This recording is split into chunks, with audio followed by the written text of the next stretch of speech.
جب جنگ احد میں یہ افواہ اڑا دی گئی کہ آقا شہید ہو گئے ہیں تو مدینہ المنورہ میں ایک عورت تک جب یہ خبر پہنچی کہ آقا کو شہید کر دیا گیا ہے، وہ عورت بے چین ہو گئی، بے قرار ہو گئی۔ وہ عورت اپنے گھر سے نکلتی ہے آقا کی تلاش میں، آقا کی خیر و عافیت کو معلوم کرنے کے لیے، آقا کا حال جاننے کے لیے اپنے گھر سے باہر نکلتی ہے۔ جب گھر سے باہر نکلتی ہے، چونکہ اس نے سنا تھا کہ آقا کو شہید کر دیا گیا ہے، جب گھر سے باہر جاتی ہے تو کچھ صحابہ کرام علیہم رضوان جو جنگ احد سے واپس لوٹ رہے ہوتے ہیں ان کو دیکھتی ہے، پوچھتی ہے میرے آقا کا کیا حال ہے، میرے آقا کیسے ہیں، میرے محبوب کیسے ہیں۔ میں نے حدیث پڑھی تھی نا، لا یؤمن احدکم حتی اکون احب الیہ من والدہ وولدہ والناس اجمعین۔ اس وقت تک انسان مومن ہو ہی نہیں سکتا جب تک وہ آقا سے ایسا پیار نہ کر لے جو پیار والدین کے پیار سے زیادہ ہو، جو پیار دولت کے پیار سے زیادہ ہو، جو پیار اولاد کے پیار سے زیادہ ہو۔ انسان مومن بنتا ہی اسی وقت ہے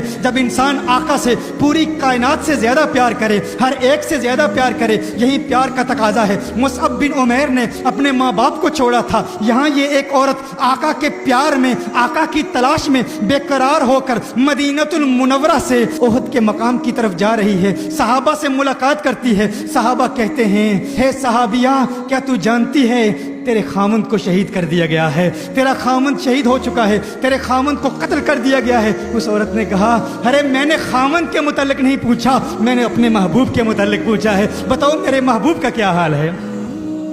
میری بہنیں غور کریں، اب سوچیں، اس عورت کے مزاج کو سمجھیں، اس کی سوچ کو سمجھیں۔ اگر آپ کے خامند کو شہید کر دیا جائے ہمارا حال کیا ہوتا ہے؟ اگر ہمارا کوئی اپنا شہید ہو جائے، اپنا قتل ہو جائے، اپنے کسی محبوب کا انتقال ہو جائے، کسی پیارے کا انتقال ہو جائے تو ہم آقا کے پیار کو بھول جاتے ہیں، آقا کی محبت کو بھول جاتے ہیں۔ اپنے کسی رشتہ دار کا جنازہ اٹھایا جائے تو نماز بھول جاتے ہیں، عبادت بھول جاتے ہیں۔ کوئی جرت نہیں کرتا کہ فلاں صاحب کو نماز کی طرف راغب کیا جائے۔ وہ کہے گا، ارے عقل کے اندھے، تجھے پتہ نہیں ماتم کا گھر ہے، یہاں فوتگی ہو گئی ہے، پریشانی کا وقت ہے، تکلیف کا وقت ہے، ارے ان کے لیے اتنی بڑی مشکل کا وقت ہے، انہیں اس وقت نماز کی یاد نہ دلا۔ نماز کی یاد دلانے والا داعی اور مبلغ بھی جب نماز کی طرف راغب کرنے کی کوشش کرتا ہے تو ہچکچاہٹ محسوس کرتا ہے، ڈر محسوس کرتا ہے، گویا کہ اسے یہ خوف لاحق ہوتا ہے اگر نماز کی طرف راغب کیا تو گھر والے کہیں گے موت واقع ہو گئی ہے تو عبادت یاد کرا رہا ہے، موت واقع ہو گئی ہے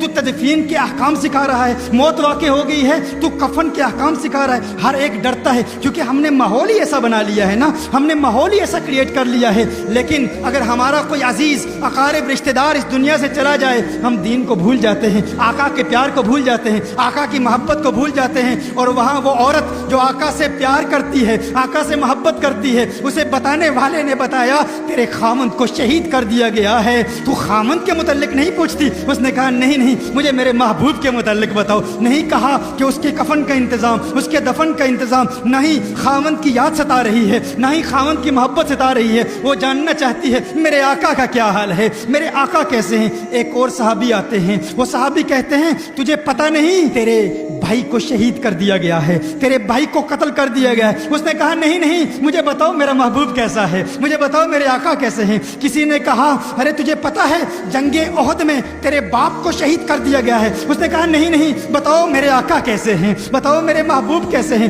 پھر کسی صحابی نے بتایا کونین کے والی صلی اللہ علیہ وسلم الحمدللہ خیر و عافیت سے ہیں۔ جب آقا کی خیر کا علم ہوا تو پھر بھی نہیں کہا کہ اب مجھے میرے خامن کی لاش کی طرف لے جاؤ، خامن کے جنازے کا اہتمام کرنا ہے، اپنے بھائی کے جنازے کا اہتمام کرنا ہے، اپنے باپ کے جنازے کا اہتمام کرنا ہے۔ کہا نہیں نہیں، آقا خیر سے ہیں، آقا عافیت سے ہیں، مجھے آقا کی بارگاہ میں لے جاؤ، کیونکہ مجھے سکون اسی صورت میں ملے گا جب میری پیاسی آنکھیں آقا کے چہرہ والضحیٰ کو دیکھیں گی۔ آقا کی بارگاہ میں جاتی ہے، آقا کے ایسی چہرے کو دیکھتی ہے اور پھر کہتی ہے یا رسول اللہ، آپ کی عافیت اور خیر کے بعد اب ہر مصیبت ہے چہے، اب کسی مصیبت کا غم نہیں، آپ خیریت سے ہیں، اب کوئی غم نہیں، کوئی ڈر نہیں، کوئی خوف نہیں۔ یہ پیار ہے۔